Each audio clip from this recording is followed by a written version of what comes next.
সালাম আলাইকুম সোহাগ ভাই। ওয়ালাইকুম আসসালাম কি রাহমাতুল্লাহি অবস্থা ওয়া কি অবস্থা আপনার কোন? আলহামদুলিল্লাহ ভালো। আপনি তো খুব চাঙ্গা অবস্থায় আছেন ব্যবসা নিয়ে প্রবাস জীবনের মধ্যে। আলহামদুলিল্লাহ। কি অবস্থা, দিনকাল কেমন চলতেছে?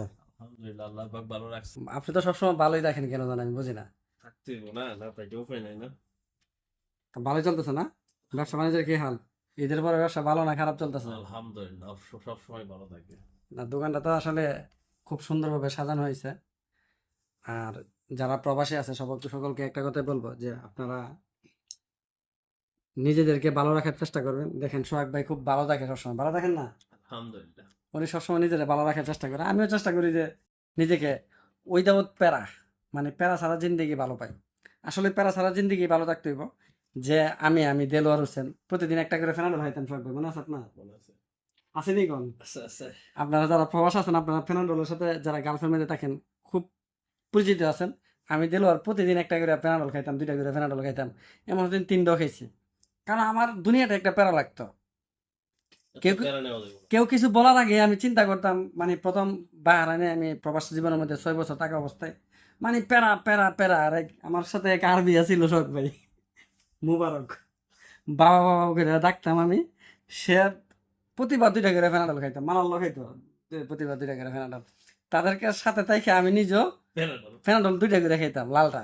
যারা লালটার সাথে সম্পর্ক আছে আমি জানি। আসলে সত্য ঘটনা, ঘটনা কিন্তু সব সত্য, এটা আপনি জানেন, বাস্তব প্রমাণ। সোহাগ ভাই আছে, উনি জানে যে আমি এত ফেনাডল খাইতাম। যখন দেখছি যে না, আসলে আমাদেরকে নিয়ে কেউ চিন্তা করে না, আসলে প্রবাসীদেরকে নিয়ে কেউ চিন্তা করে না, বাস্তবতা আসলে করে না, সবাই করে করে এমনি ভালোবাসাগিরি আবেগগিরি সবাই সবাইকে দিয়ে দেখায়। যখন বুঝতে পারছি না, উইদাউট প্যারায় চলতে হইব, ওই আমার মাথা ব্যথা করতো, অনেক ব্যথা করতো, অনেক ব্যথা করতো। তো একদিন সোশ্যাল মিডিয়ার মাধ্যমে সোহাগ ভাই আমার চেঞ্জটা কোথা থেকে আসছে এটা জানার ইচ্ছা আছে না আপনার? যারা প্রবাসে আছেন, আমার চেঞ্জটা শুধু একবার আছে, একটা পেজ মনে হয় 1 লাখ 2 লাখ ফলোয়ার আছিল। এই ফলোয়ারটার মধ্যে একটা পেজের মধ্যে বলছে যে যদি কন্টিনিউ আপনার মাইগ্রেনের সমস্যা শেষ করতে চান, কোনো মাথায় ব্যথা যদি শেষ করতে চান, তো একটা জিনিস ফলো করেন। নিচের মধ্যে কমেন্ট লিঙ্কের মধ্যে একটা লিঙ্ক দিয়েছে, আর এটার ভিতর ঢুকার পরে বলছে যে অন্যকে নিয়ে চিন্তা ছেড়ে দেন।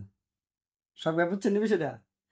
বলছে অন্যকে নিয়ে চিন্তা ছেড়ে দেন, দেখবেন যে আপনার কোনো ধরনের মাইগ্রেনের সমস্যা অথবা আপনার যে মানসিক সমস্যা, মাথা ব্যথা, এই ধরনের প্রবলেম যা আছে সব চলে যাবে। তো যারা প্রবাসে আছেন আমার কলিজার ভাইয়েরা, সকলকে সেলুট জানাই। আর আপনারা ওই যে ফেনাডল থেকে মুক্তি পেতে, মাইগ্রেনের সমস্যা থেকে মুক্তি পেতে অথবা মাথার বিভিন্ন প্যারা থেকে উইদাউট প্যারা চলতে চাইলে সবাইকে নিয়ে চিন্তা ছেড়ে দেন, দেখবেন একটা সময় আপনি ভালো থাকবেন। ভালো লাগলে ভিডিওটা সুন্দর একটা কমেন্ট করে দেবেন এবং চ্যানেলটা সাবস্ক্রাইব করে দেবেন, এবং ফেসবুকে দেখলে অবশ্যই ফলো করে দেবেন।